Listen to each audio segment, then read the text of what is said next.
Happy Friday and welcome to the third episode of Not Mainstream. Now, I wanted to wait until Halloween time to review this movie, but it has kept crawling its way into my mind, and there really isn't a better time for a horror movie than now. At least that's what I think. This movie is a little more mainstream than the films that we've covered and will cover on the channel, but when talking to all of my friends who love horror movies, most of them haven't heard of this one. Today, I want to introduce you to The Killing of a Sacred Deer. It's the only thing I can think of as close to justice. The Killing of a Sacred Deer is 2017's A24 psychological thriller directed and co-produced by Yorgos Lanthimos. He's known for films like Dogtooth, which I will be reviewing soon, The Lobster, and this year's Poor Things. If you're familiar with any of the films I just mentioned, you know how strange they are, and The Killing of a Sacred Deer is no exception. Dr. Stephen Murphy is a renowned cardiovascular surgeon who presides over his suburban and spotless household with his wife and 2 kids. Lurking in the corners of this perfect little existence is Martin, a fatherless teen who very uncomfortably crawls into the life of Dr. Murphy. Martin and Murphy have a deep but profoundly dark connection, with Dr. Murphy playing God and Martin playing the devil. The Killing of a Sacred Deer premiered at Cannes in 2017, where it won Best Screenplay. A24, my absolute favorite distribution company, acquired the film, grossing $2.3 million in the box office. This film, although slightly lesser known, has a small but mighty cast, including the likes of Colin Farrell, Nicole Kidman, and Barry Keoghan, the Irish guy. This movie is weird, really, really weird. Now, I'm a fan of everything weird, dark, and disturbing, but with the amount of horror movies I watch, I've become incredibly desensitized to most things. Not sure if that's a good thing or a bad thing.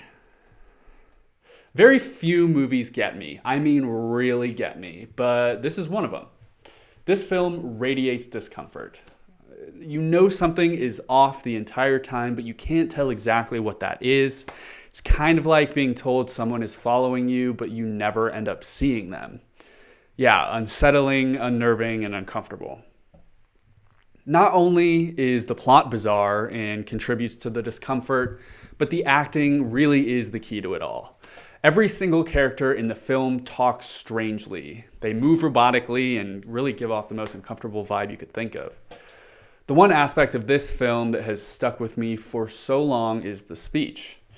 I'm not sure whether Dr. Murphy has an accent, whether it's the cadence he talks with, but the way he talks, and this radiates to other characters as well, fit right in the neighborhood of the uncanny valley. Listen to the speech and cadence. Something is super off here. So what do you suggest? Tell me. Oh wait, I know. I've got it.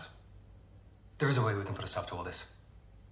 All we need to do is find the tooth of a baby crocodile, the blood of a pigeon, and the pubes of a virgin. And then we just have to burn them all before sunset. Let me see. Do we have any spare teeth lying around? Teeth? Pubes? Nope, nothing here. Let me see. Do we have any hair, pubes, teeth? Nothing in this box either. Where are they? Sure they were here earlier. I put them here myself. Who's been moving things around? It's unbelievable. I don't suppose you've got any pubes I can have by any chance. Oh, I forgot. You don't have any left. We don't have any of the things we need. The attention to detail and not only the speech pattern of the characters, but the use of silence in the movie places you in that phase of an awkward silence for way too long.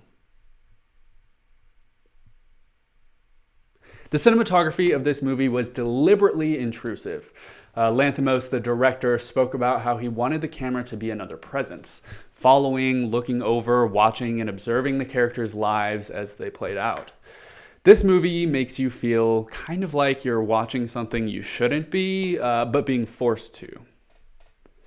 This movie is dreadful in all of the best ways. I would definitely recommend it to absolutely anybody who likes horror movies and thrillers. Hopefully, in the streak of not very scary horror movies coming out, this one can really give you some faith in how creepy movies can get. If you want to stream this movie, it is on Netflix and Showtime. You can also rent it on Vudu, Prime Video, and Apple TV. Very excited to hear what you think of this film. Put it down in the comments. I would love to reply. Does it live up to the hype I just gave it? I think so. See you next week on Not Mainstream with a little bit of a lighter movie review.